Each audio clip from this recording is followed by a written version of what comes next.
pergunta? Eu tenho tempo pra pergunta? Tem tempo pra pergunta? Tem tempo pra pergunta? Eu tenho tempo pra pergunta? Tem Tempo pra Pergunta, o podcast oficial do TDC.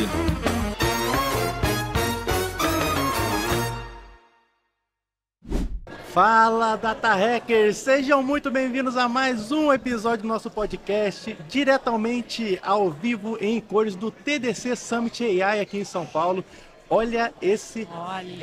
Não, Monique? Olha só o lugar que a gente tá, o nível da categoria agora, hein? Tá vendo? A gente elevou o ranking aí de qualidade, viu? Minha mãe tá vendo agora aqui. Faz ao vivo. Minha mãe tá vendo agora, já liguei pra ela, falei, mãe, seu filho venceu, eu tô aqui no TDC, ó, fazendo podcast ao vivo. E pessoal, nesse episódio de hoje a gente vai falar um pouquinho aqui, nada mais interessante do que falar no evento de IA sobre o futuro da programação e como IA vai impactar o futuro dos desenvolvedores, né? E para isso a gente tem uma bancada aqui maravilhosa, comigo é claro, Monique Femme.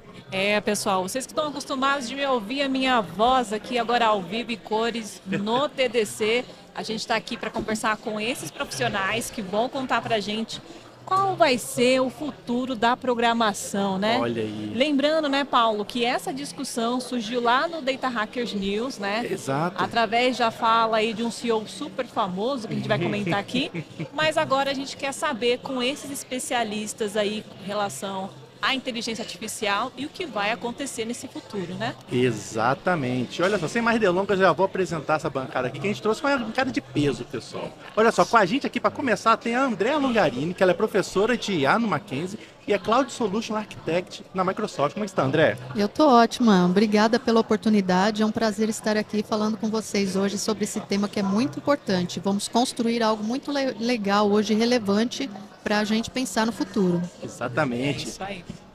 E olha só, com a gente aqui também está o Danilo Vitoriano, que é criador de conteúdo e embaixador na UV. Como Olá, está, Danilo? tudo ótimo, maravilhoso. Obrigado aí pelo convite. Estou muito empolgado com essa bancada aqui, com essa mesa, com esse papo, eu acho bem interessante. É um papo legal de fazer, né? Tipo assim, todo momento a gente está voltando a essa questão da automação do trabalho, né? A questão do futuro do trabalho.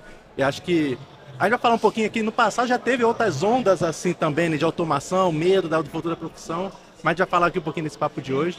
Mas só lembrando para você ainda que não conhece o Data Hackers, dá um pulinho lá depois, datahackers.news. Nós somos a maior comunidade de dados IA do Brasil e a gente oferece uma série de conteúdos gratuitos para você que quer ingressar ou se aprimorar na carreira de dados. A gente tem ali o nosso podcast semanal com notícias, né, Monique, que a gente faz toda semana. Verdade. Inclusive, amanhã sai Data Hackers News. Olha aí, ó, Data Hackers News é o nosso podcast semanal, a gente fala das maiores notícias que aconteceram na indústria, na área de tecnologia, dados, inteligência artificial. Tem o nosso outro podcast que a gente faz também, trazendo convidados, falando de uns temas um pouquinho mais longos, né? Tem a nossa newsletter semanal, toda segunda-feira, 7 horas da manhã, tá chegando aí no seu e-mail. Tem mais o quê? Tem o Slack da gente. E tem o mais importante, né, Paulo? Tem a pesquisa State of Data que saiu recentemente aí, que é o maior panorama da área de dados do nosso país, que está prontinho para você poder baixar o relatório acessando stateofdata.com.br. Exatamente, já está disponível aí para você acessar esse relatório, fora outros conteúdos que a gente traz também para a comunidade, beleza? Depois dá um pulinho lá para conhecer a gente também. Pessoal, vamos começar esse papo já? E eu já vou colocar a bomba no colo de vocês, tá bom? Eita, Primeiro, Dan, vou começar com você. bora. Desenvolvedor vai ser substituído? Vai. Fim do podcast. Polêmica, né? Polêmica essa pergunta. Cara, essa é a pergunta que eu acho que eu tô aqui, né? E eu acho que esse evento também, ele acontece pra gente tentar responder. Sábado agora eu puxei uma talk, eu ia falar de pagamentos digitais, agora que eu sou embaixador da UV, é uma fintech de pagamentos e tal. Mas eu falei, cara, não, vamos falar de 10 inteligências artificiais que estão sim tomando os seus empregos. Perfeito. Né? A gente trouxe ali desde o ChatGPT, desde o Google Copilot, mas também do Sora, que gera vídeos, do Devin, né? Devin, que é o software engineer completo. Ele faz o sistema do começo ao fim. Eu não acho que por agora vá tomar o lugar dos devs, mas se você não aprender inteligência artificial, você vai perder seu emprego com certeza, porque eu acho que assim, até um ano atrás tinha muito chefe, e logo que eu cheguei aqui no TDC eu já estava conversando com a galera isso. Você lembra que tinha chefe que falava assim, não, não pode usar GitHub Copilot, não pode usar ChatGPT para fazer. Isso. Só que aí eu sempre... Escola não proibiu não os alunos de podia, usar. exato. A gente não. Eu já falo, não, vai, incentiva. Vai lá, usa, aprende e resolve. Entende o que você está fazendo. Exato. Agora, se você não usa essas ferramentas, você vai ficar para trás, porque o teu concorrente, o trabalho que ele demorava 2, 3 meses para fazer, ele está entregando em 2, 3 dias. Então, tem que aprender, tem que usar. Não vai tomar todos os empregos agora, mas eu sinceramente, eu não consigo garantir que o cargo como uma pessoa desenvolvedora, como a gente pensa hoje, se ele vai realmente existir daqui a alguns anos. Eu acredito que vai mudar. Hoje em dia é muito mais valioso você ter um engenheiro de prompt, alguém que sabe dar os comandos numa inteligência artificial, do que necessariamente ficar ali quebrando cabeça com a linguagem de programação. Quem tiver muito aberto, né, a inovação e se preparar para isso, sai na frente com certeza. Exatamente, perfeito. E você, André, qual a sua opinião sobre isso? Eu penso um pouquinho diferente, tá? Eu acho que tudo acontece da forma certa, com o timing certo. Eu acho que vai demorar um tempo para todos entenderem como que está funcionando a IA generativa e a forma segura de utilizar, porque muitas empresas não querem o seu código sendo lançado num ChatGPT, que é uma plataforma aberta, onde qualquer um pode chegar e copiar, ou a própria plataforma usar para dados de treinamento e dar um exemplo lá com seu nome de owner, com seu IP. Então, existem as formas corretas. E para que você tenha esse cuidado, você precisa de pessoas capacitadas, pessoas de pleno para sênior, que saibam utilizar com prompt, engenharia de prompt, e não exponham os dados da empresa. Exato. Então, hoje a gente tem empresas grandes como a Microsoft, que colocou de forma segura dentro de uma plataforma onde os dados da empresa estão seguros, e você pode usar um Copilot dentro de cada ferramenta. E ali você pode perguntar como eu faço isso, onde eu acho tal documento, e você tem isso rapidamente. Isso otimiza o tempo para que a pessoa tenha um espaço produtivo maior, porque o que a IA não consegue fazer ainda é a criatividade. E é a inteligência por trás. Como que eu vou construir um sistema? O que eu vou precisar? Quais são os requisitos? Isso a gente ainda precisa dos devs. Então, eu acredito que os devs, eles vão ganhar um novo patamar, assumindo um papel de protagonista, onde a IA ela vai criar os conteúdos de uma forma inteligente, com os comandos inteligentes. Sim. E qual é a percepção de vocês, olhando assim, isso é a bomba que a gente jogou no colo de vocês para vocês responderem, mas qual que é a percepção de vocês sobre os desenvolvedores, as pessoas que estão dentro dessa frente? Você acha que existe um movimento mesmo desses profissionais que estão tentando se adaptar a essas novas tecnologias, ou tem gente ainda muito acomodada? Pode observar, por favor. Eu acredito que está acontecendo esse movimento da IA generativa.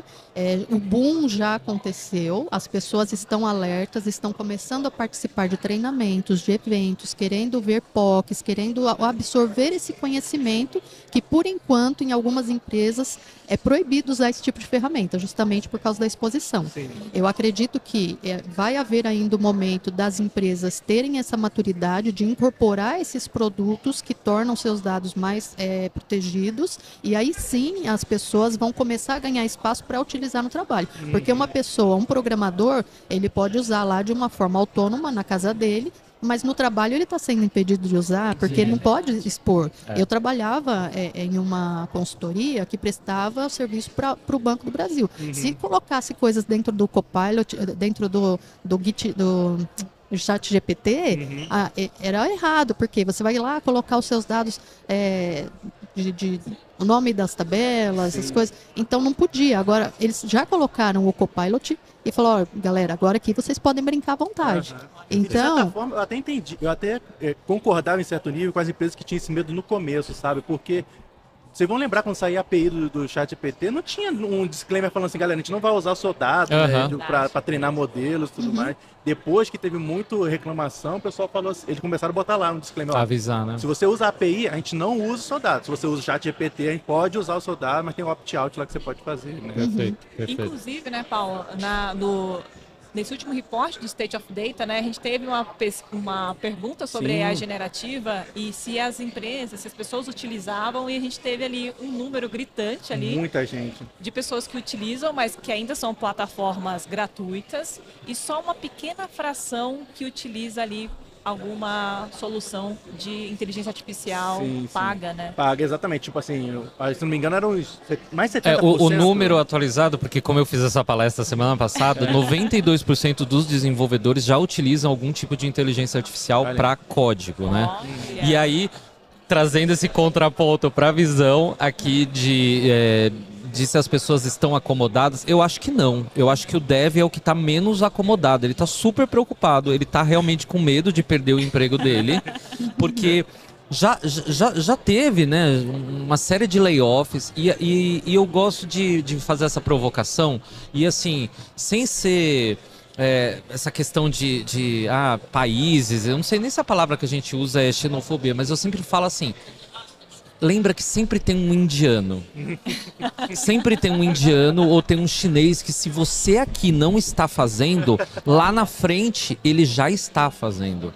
Então se a gente aqui não tá, a gente ainda está proibindo de usar essas ferramentas, eu concordo que, por exemplo, essa é uma área que tem essa é uma das grandes áreas que vai surgir, a questão da segurança, né, com a privacidade dos dados. Mas se a gente aqui não está usando, lá eles já estão.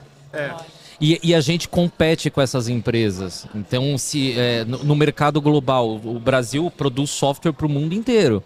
Se o meu software demora 3 meses ainda para fazer e lá ele já está usando uma série de ferramentas, low codes, integrados com inteligência artificiais e ele te entrega o mesmo resultado, o investidor, o dono da empresa, quem está pagando pelo aquele negócio, ele não quer saber desse processo. Ele quer saber o quanto que isso economizou e o quanto que ele consegue ganhar em cima disso. As respostas que a gente não tem, na minha visão, são mais existencialistas. Vai haver emprego para todo mundo? Como é que a gente vai trocar, né? A gente vai voltar a trocar, ó, toma uma pedrinha e você me dá alguma coisinha. Universal, né? O escambo, a gente vai voltar pro escambo, porque dessa forma não vai ter trabalho para todo mundo. Então, quem eu vejo acomodado, e até a hora que eu cheguei aqui no TDC eu estava trocando ideia com outro empresário aqui, que também tem uma fábrica de software, ele falou que foi num evento só com empreendedores de startups e 90% ali nunca tinha usado um chat GPT. Olha só. Então, a galera de tecnologia, sim, ela tá ligada, ela quer usar, se deixasse, ela estaria fazendo tudo na base do Devin, que é um software que você vai lá, dá alguns comandos de prompt, ele cria o sistema do zero, levanta portas, servidores, ele resolve erros, ele faz testes e ele entrega o resultado final. Isso, há um ano atrás, a gente achava inimaginável. Assim como um ano atrás, a gente achava inimaginável a inteligência artificial estar dominando as coisas. Então, eu imagino que ano que vem, esse papo já vai ser outro. A mudança está sendo muito rápida, né? Eu acho que vai ser muito rápido. Muito assim, mais rápido do que a gente imagina. Eu não acho que o crescimento de AI necessariamente ele vai ser exponencial para sempre. Tipo assim, a gente está vendo muito avanço de 2022 para 2023 foi um salto, 2024 já está sendo um salto, mas chega um momento que isso bate no retorno decrescente. Você botando mais poder de processamento, você acaba não conseguindo chegar no próximo nível, né? É uma dúvida que fica, né? Aí cai no ponto de você ter as pessoas com a senioridade de saber utilizar e conseguir produzir para que os projetos saiam num time mais rápido. É isso. Né? Não vai substituir assim. Eu vou clicar lá um botão e a IA vai acontecer e o meu sistema vai estar pronto. Não, precisa de pessoas. Precisa das pessoas para justamente entender como a gente vai construir isso. Vamos fazer aqui de passo a passo. Então, essa parte aqui, eu preciso de uma correção, eu sei que está errado. A pessoa vai lá, corrige.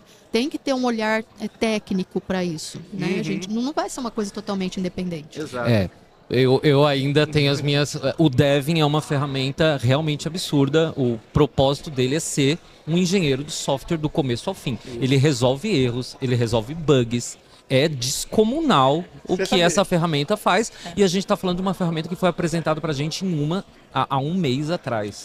Então, assim, a minha visão é realmente apocalíptica. Sabe o que me incomoda no Devin? Né? Só para dar um contexto pro pessoal que não conhece, né? Isso. O Devin, ele foi é uma empresa anunciou, né, que eles lançaram A Stability AI, né?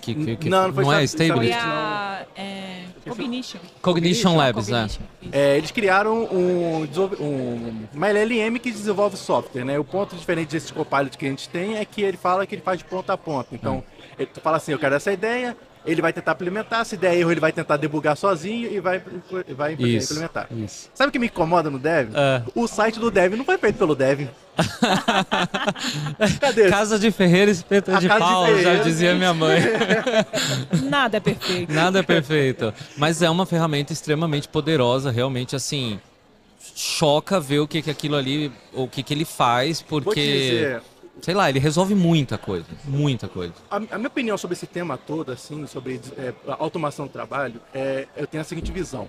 Eu acho que antes de você ser substituído por uma IA, você vai ser substituído por um desenvolvedor que sabe utilizar muito bem IA. Concordo com Isso, Essa- total. essa Esse vai mesmo- ser o primeiro passo. Esse é o primeiro passo. Então você, quando eu vejo assim, primeiro que eu só acredito no Dev quando estiver na minha mão eu testando ele, vendo qual é o potencial. Mas o ponto sobre essas questões de IA é que a questão do raciocínio, que a André muito bem pontuou, que assim, se a gente reduzir o trabalho do desenvolvedor, se você que é desenvolvedor e o seu trabalho é só gerar código, é a primeira coisa que vai ser substituída por IA, é geração de código.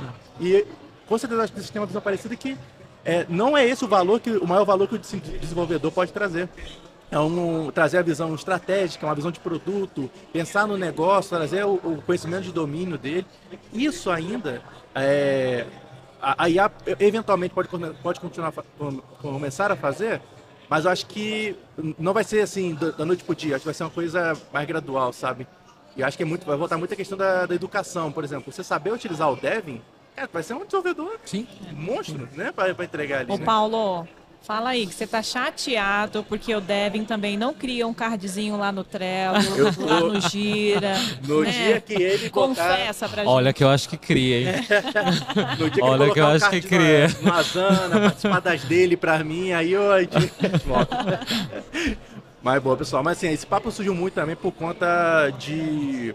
A gente teve recentemente uma fala do Jensen Huang, né, que é o CEO acho que da empresa que está mais badalada atualmente, que é a NVIDIA, né? Sim. Que ele estava num... Não sei se era num fórum econômico. Era um fórum Era um econômico fórum. nos Emirados Árabes, Acho uma que coisa sim. assim. Acho que sim. Que inclusive esse fórum é um fórum super importante para delimitar questões políticas também. E ele Sim. foi para falar no Ameaças aspecto... de dominar o mercado, perfeito. Exatamente. E ele fala assim, que crianças, quando foi perguntado assim, cara, a gente tem que continuar ensinando as crianças a programar, Isso. e ele falou assim, cara, é nosso trabalho, a fala dele foi, é nosso trabalho evitar que você precise programar. Exato. Né? As pessoas traduziram como... Nossa, traduziram muito errado essa Traduziram, tipo notícia, assim. né? Eu fiquei ensandecido com isso, assim. Fala, Não, Senhor criança não NVIDIA. precisa aprender a programar. Não é isso que ele falou, não é isso que ele Eu falou. concordo demais com a visão dele, no sentido de, cara, hoje você tem uma grande barreira. Qualquer pessoa que quer começar em dados, tecnologia, a Verdade. grande barreira é programação. Sempre Exato. foi difícil, né? gente? Sempre foi difícil. Eu sou doido para que essa barreira acabe mesmo, Exato, que ela exato. diminui, né? cara? Eu acho importante colocar aqui que linguagens estão surgindo o tempo todo. E para acompanhar essa evolução da linguagem, você precisa de conhecer a sintaxe, conhecer as funções. Então, eu acho que daqui para frente o trabalho é saber a engenharia da linguagem de programação a ponto de você saber dar o comando e aí essa nova programação dessas novas linguagens vai ser gerada de forma automática. Porque você tem que ter o skill de saber utilizar, mas você não precisa saber programar em todas as linguagens. Exato. Você tem que usar as ferramentas que vão fazer por você. Exato. Então, tem essa questão também, né? Com De certeza. você acompanhar o mercado sem perder tanto tempo em absorver o conteúdo Exato. de uma nova linguagem. Eu falo que a gente, por muito tempo, enquanto dev, a gente sonhou clicar num botão e resolver as coisas pra gente. Aí agora que o botão existe, a gente não quer, né? A gente vai brigar, vai falar que não. Então, esse ponto de observar o que ele falou é exatamente isso. Vá lá, aprenda a linguagem de programação, aprenda lógica, aprenda algoritmos, mas aprenda ao mesmo tempo a usar todas essas ferramentas, porque o difícil, a barreira para se tornar geralmente dev, para aprender a programar, era você ter domínio de todas essas coisas. Se você tiver esse conhecimento, só vai te auxiliar a você usar essas ferramentas, mas ir lá, abrir um VS Code, ter que ficar lá codando, isso você não vai mais precisar fazer. Você vai usar uma ferramenta dessa e, como você falou, tomar as decisões ali para saber se aquilo ali está certo e é o que o teu cliente ou a sua visão final de produto vai estar entregando.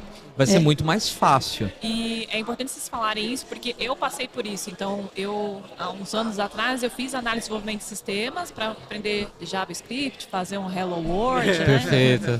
Mas a base acadêmica era algo muito maçante. Sim. E algo que, de certa forma, eu sendo também introduzida dentro da área de tecnologia, em um momento que se tinha, o desenvolvedor saía na capa da exame como profissional Exato. do futuro, né? É. Então tinha aquela questão que todo mundo tinha que aprender programação. Só que depois, continuando ali fazendo, eu entendi que aquilo não era para mim, aquilo se tornou algo traumatizante para mim. E só tempos depois, quando eu fui olhar para a área de dados, que eu vi a gama de possibilidades que existiam outras linguagens que eram muito mais, não vou dizer fáceis, né? Mas amigáveis ali, né? Amigáveis ali, e que também tinha uma base também desse mesmo raciocínio, né? Perfeito. Então, vocês falando aí, eu me senti... colocou, né? Eu acho que é isso. São coisas que vão chegar para tirar essas barreiras que a gente tinha em relação... Todo mundo realmente vai poder criar um aplicativo, criar o seu software, tirar uma ideia do papel. Eu quero colocar aqui um exemplo, né? Tirando um pouquinho a parte da programação, mas saber usar a tecnologia. Eu gosto muito de conversar com as pessoas sobre soluções, as pessoas me perguntam a sugestão e às vezes eu não sei a resposta. E eu vou lá no Google e pergunto, né? Só que eu faço uma pergunta de uma forma que ele não tem por onde sair, ele tem que responder aquilo.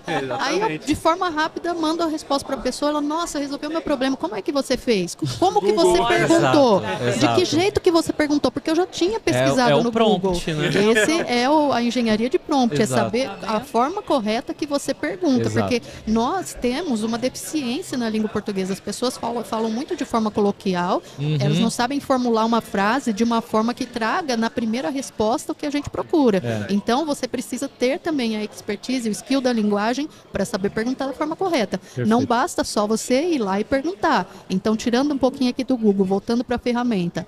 Eu preciso criar um sistema que faça isso. Mas será que você colocou todos os requisitos? Isso. Senão você vai ter o seu código ali com uma muleta, né? Não vai fazer tudo que você quer. Você tem que saber comunicar. A comunicação é muito importante para usar a IA generativa. Eu falo que a gente às vezes exige inglês nas vagas, sendo que a galera não entrega nenhum português intermediário, né? É verdade. Até para estagiário estão pedindo inglês fluente. Exato. Agora, Então, às vezes você consegue resolver um negócio sabendo como perguntar ainda no Google. É que hoje eu já não vou mais no Google. Hoje eu já vou no Gemini, no ChatGPT. Eu também, cara. Muita coisa eu pergunto direto. Eu já pergunto direto. Eu acho que a resposta já vem mais completa. E vai ser o futuro, né? Tô me sentindo Gen Z, geração Z. Total. A Gen Z, ela pergunta no TikTok. TikTok, O meu filho, eu apresentei para ele esses dias o ChatGPT e ele achou o máximo. Quantos anos ele tem? Ele tem 10 anos.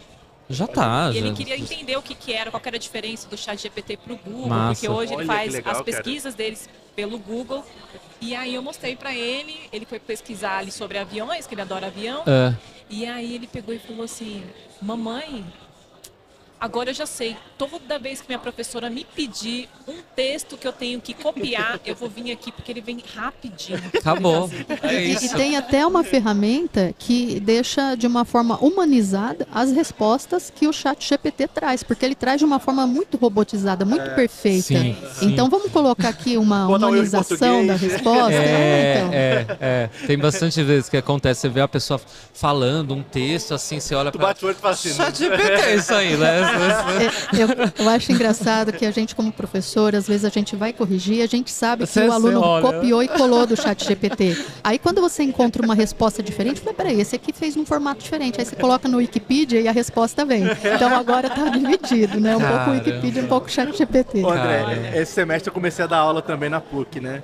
E uma parte da disciplina que eu dei na pós lá foi um trabalho que tinha redação. Dá pra ver exatamente o que você falou. Deu pra ver quando assim, cara, isso aqui usou o chat GPT com certeza. Você não precisa nem ler. Você lê o primeiro, o segundo tá a estrutura igual, o número de página igual, recortou, copiou e colou. Não fez nem o trabalho de alterar alguma coisa, pôr o seu toque. Não, isso aqui eu penso diferente, deixa eu alterar isso aqui. É verdade. O pessoal tá fazendo assim, paper acadêmico. Não sei se vocês viram semana passada que teve uma conferência que aprovou um paper. Ou seja, só lembrando, o paper ele foi escrito pelos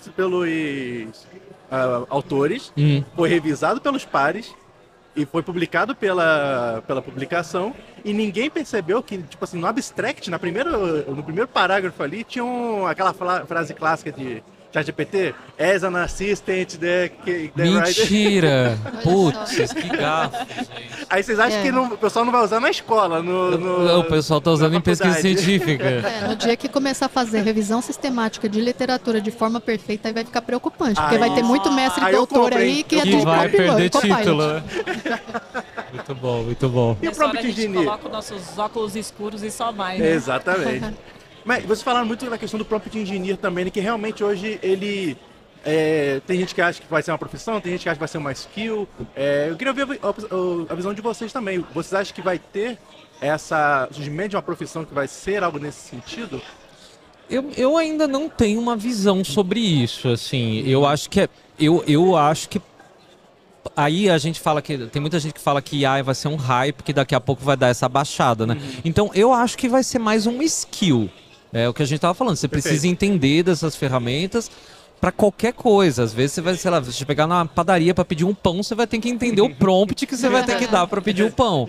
Então não vejo isso assim se firmando talvez como um cargo. Minha visão, mas é totalmente opinativa, assim. Bom, eu concordo assim na questão de ver como uma skill hoje, né? Hoje a gente tem a engenharia de prompt como, nossa, é uma nova atividade. Eu preciso aprender isso. A gente vê os programadores preocupados em aprender a engenharia de prompt. Mas eu vejo no mercado futuro, de repente, uma vaga de engenheiro de prompt com conhecimento nas linguagens tal e tal. Porque não é só engenheiro de prompt. Ele tem que ter um background. Perfeito.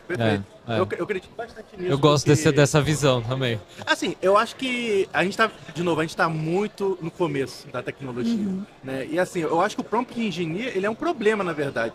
Assim, um problema que a IA tem para entender o que você realmente precisa. Sim. Então, eu acho que cada vez mais vão tentar melhorar a forma que você usa a IA, né? Às vezes uma interface diferente, positivo, para você não precisar fazer o prompt engineer. Eu não acredito que vai ser uma profissão, mas eu acho que vai ser tipo assim, uma habilidade que ela vai, com o tempo, deixar de ser tão mandatória, sabe? Inclusive, a gente falou isso no episódio de tendências. Todo ano a gente tem um episódio de tendências da área de dados, né? Que no ano anterior também teve esse episódio e se tinha a questão se o prompt engineer viraria uma profissão, um perfil. E a gente acompanhando até nesse ano aí, né? Fazendo um comparativo, a gente viu que não virou um cargo, cargo. Eu não vi uma vaga de engenheiro de prompt no Brasil ainda. Eu acho que surgiu há muito pouco tempo. Isso vai demorar, acho que talvez uns 6 meses, mas vai acontecer. Vai demorar uns 6 meses, é isso. Olha, a gente vai te chamar aqui daqui. Quando acontecer, me chame. Vou te chamar. Mas é importante você falar isso. Eu também acredito que vire talvez uma skill, porque a gente tem essa necessidade de fazer boas perguntas. Exato. Até acho que por uma questão de interpretação, muitas das vezes. Então, se existe essa necessidade de a gente fazer boas perguntas, que é o exemplo que você falou. Eu perguntei no Google mesmo, ele me trouxe a diferença como, de certa forma, eu faço essa pergunta, né? Sim. Mas eu acho que vai virar uma skill, assim. Tem aquele, não sei se vocês já viram aquele pequeno gadget, o Rabbit. Sim. Né? Game Boy. Ele serve para você resolver esse problema do prompt, né? Porque, por exemplo, quando você quer acessar um aplicativo no seu celular, você tem que ficar ali procurando o que você quer fazer. Eu vou lá, abro o Uber, chamo o Uber. Vou lá, abro o Spotify, toco uma música. Vou lá, o aplicativo de comida, peço uma comida. Então, o que eu quero é só poder falar ali, faça isso, faça aquilo, e ele vai resolver, né? Tipo, então... As plataformas vão abstrair isso para o usuário final, com certeza. Exato. Por exemplo, minha mãe não vai ter que aprender prompt engineer. Não, tem que se virar, ela sabe falar. Mas ela precisa aprender a perguntar para Alexa. Exato. Esse é um prompt engineer bem familiar. É verdade. Exatamente. E pessoal, Mais um bloco que antes da gente finalizar, queria ter com vocês, é sobre essa questão de futuro. Como que vocês se protegem, né? Eventualmente de uma tecnologia mudando o mercado, né? A gente fala muito sobre automação do trabalho, mas a gente também tem que lembrar que tem muito surgimento de novas profissões, né? Todas as automações e revoluções na indústria que a gente teve criaram outras áreas de negócio também e tudo mais. Mas na visão de vocês, qual é a melhor forma de um profissional, desenvolvedor, profissional de dados, se proteger disso, sabe? De proteger, se manter relevante, mesmo num mundo onde você tem cada vez mais ferramentas fazendo automação de algumas tarefas. Sim. Quer começar, André? Olha, eu acredito que a pessoa ela precisa aprender fundamentos. Ela precisa conhecer tudo o que está acontecendo, saber os lançamentos, saber o que cada ferramenta faz, saber como vai utilizar, onde vai utilizar, porque a gente tem um passo atrás que é a área de negócios. Você tem que ter pessoas para falar sobre o negócio e tem que ter alguém para entender como vai resolver aquele problema. E hoje a gente tem já o Copilot dentro do Teams, a gente faz as reuniões lá no Teams, aí a gente fala, resuma em tópicos para mim os problemas que foram citados aqui, ele vai fazer uma síntese para você.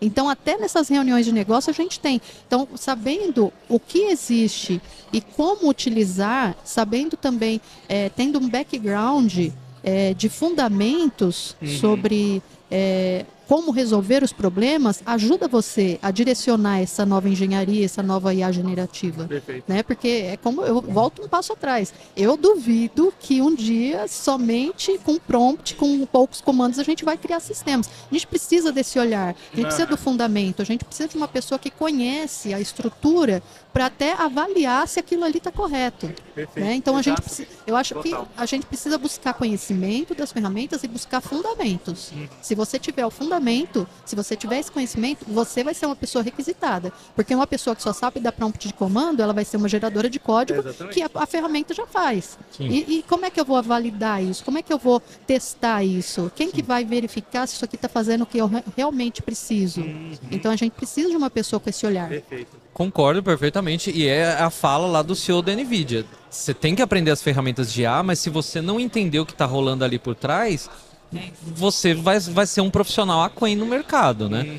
Agora, em termos de proteção, segurança, eu acredito muito em regulação. Eu acho que tem que ter alguma coisa nesse sentido, em um aspecto mais amplo mesmo. Governos, né, leis, né? Isso já está rolando muito na Europa, a discussão entre como as inteligências artificiais, até que ponto elas podem, né? Porque tem um lado muito obscuro disso, tem um lado muito prejudicial dessas ferramentas, né? A gente tem os deepfakes, tem, né, por exemplo, Taylor Swift, né? Um vídeo obsceno, pornô, onde ela não era e a galera acreditou. A imagem do Papa com o casaco lá da Balenciaga. Você acha que é só o pessoal comum, né? Foi o pessoal da Forbes que publicou aquilo, exato. né? Um amigo meu que vai até palestrar aqui, o Fabrício Carraro, da Alura, ele gerou um vídeo no Sora, onde ele tacou fogo no Louvre. E ele postou no Twitter sem avisar que aquilo era. O post bateu quase 10 milhões de visualizações, com gente de todos os lugares do mundo, quase gerando uma terceira guerra mundial. Falando, não, tem que tacar fogo, não, que isso? É isso mesmo. Né? Então, tem artista que já está proibindo de usar a sua imagem, a sua voz em conteúdos. A Madonna falou, olha, eu posso morrer, mas vocês não vão mais usar minha voz depois que eu estiver morta. Teve o vídeo da Elis Regina, que foi refeito. Então, assim, vai ter que ter alguma regulamentação, porque é um mercado novo e as pessoas estão totalmente expostas. Eu sou muito liberal, assim, nesse ponto de tipo assim, gente... Tanto dado que já vazou, né? Se a gente entra lá no Google e vê os leaks, né? Só no meu lá tem uns 30, assim. Tipo, já vazou CPF, e-mail, tal. Tem dados que nem eu tenho. Exato. Esses dias ficou a operadora do telefone me ligando. Você tem esse número? Eu não sou essa pessoa. Criaram uma conta de telefone usando os meus dados, num e-mail que não existia.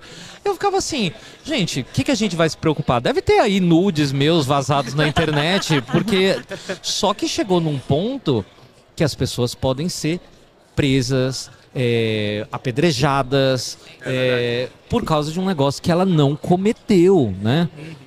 Elas podem ser julgadas. Então, eu acho que tem que ter uma discussão muito séria em torno de governos e junto com as empresas, com a sociedade civil, sobre para que mundo, para onde que a gente vai com isso, porque até agora não tem um limite, não tem um teto.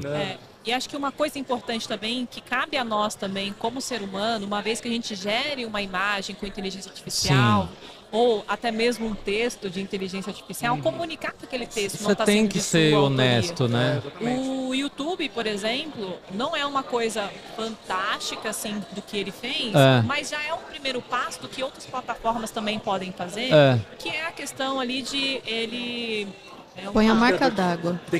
Você tem que avisar agora se é uma imagem gerada. Se é uma imagem gerada por inteligência artificial, se aquela voz é a voz realmente do vídeo, que está gerando. Que é uma situação teoricamente simples, mas que já dá um grande passo para o conteúdo que você está assistindo.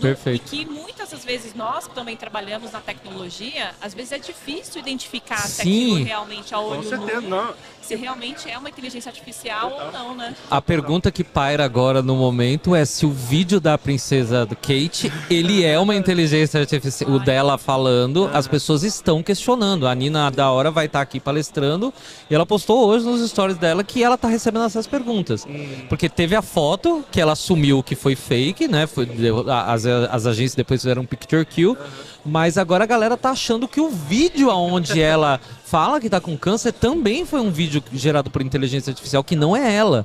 Então, olha já a confusão que tá. A gente não consegue mais saber se aquilo é real ou não é real. Eu acho que a questão da ética e a responsabilidade da IA é um tópico muito importante. Ele foi muito tempo discutido, né, na Europa. Agora que eles começaram a colocar de fato as regras, quando colocaram as cartas na mesa, e a gente tem essa discussão, esse tipo de assunto sendo colocado também na grade das faculdades, né, dos cursos de pós, mas as pessoas que não buscam esse tipo de titulação, de curso, elas ficam lendo coisas ali, o que sai na internet. Então, cabe a nós, como usuários, como desenvolvedores, como cientistas de dados, pesquisarmos em cada ferramenta se aquela ferramenta está pautada dentro da ética e da responsabilidade de IA. Porque hoje a gente tem lá as nossas ferramentas na Microsoft, todas com o Responsible AI, estão pautadas para evitar método de injustiça, de segurança. Então, a gente tem um respaldo nas ferramentas, mas será que todas as ferramentas estão trazendo essa questão da ética e da responsabilidade, ou estão deixando para que a pessoa utilize, não coloca um hash, não tem uma rastreabilidade para saber se aquilo foi gerado por IA ou não? Então, eu acho que tanto as coisas profissionais quanto as coisas de entretenimento, elas precisam trazer, as ferramentas precisam trazer esse tópico, e a gente precisa também aprender a usar com responsabilidade. Perfeito. Excelente, pessoal. Excelente. Muito boas visões. Acho que tudo se resume à questão da educação, né? A gente sempre volta na questão da educação. Exato. Você se informar sobre o limite da tecnologia, informar sobre quais os potenciais, o que você consegue utilizar dela, o que você não consegue utilizar dela, entender quanto mais fundo você vai entendendo sobre esses algoritmos, você vai vendo quais são as limitações, o que ele consegue e não consegue fazer. Acho que a gente sempre volta nesse assunto, mas muito legal vocês terem trazido esse ponto também. Sim, e a maior engenharia de prompt, ela tem que ser o nosso discernimento, que é certo e errado, né? Exatamente. A gente tem a nossa engenharia ali, mas tem que usar. Exatamente, pessoal.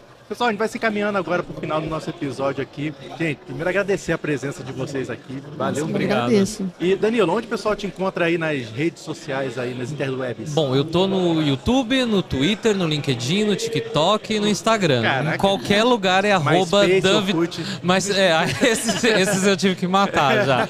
Mas em todos é @DanVitoriano. Dan Vitoriano. Perfeito. E você, Eu André? sou mais das plataformas profissionais, eu fico mais ali no LinkedIn, então eu gosto bastante. Então quem quiser me procurar pode buscar meu nome e assim, tem algum problema, quer bater um papo, quer uma mentoria, a gente ajuda, tá? Legal. Pode buscar ali.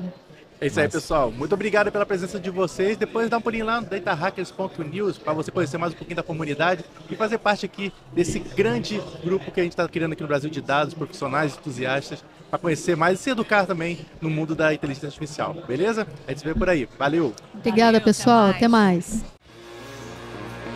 Tem tempo para pergunta? tempo para pergunta? Tem tempo para pergunta? Eu tenho tempo para pergunta? Tem Tempo para Pergunta, o podcast oficial do TDC.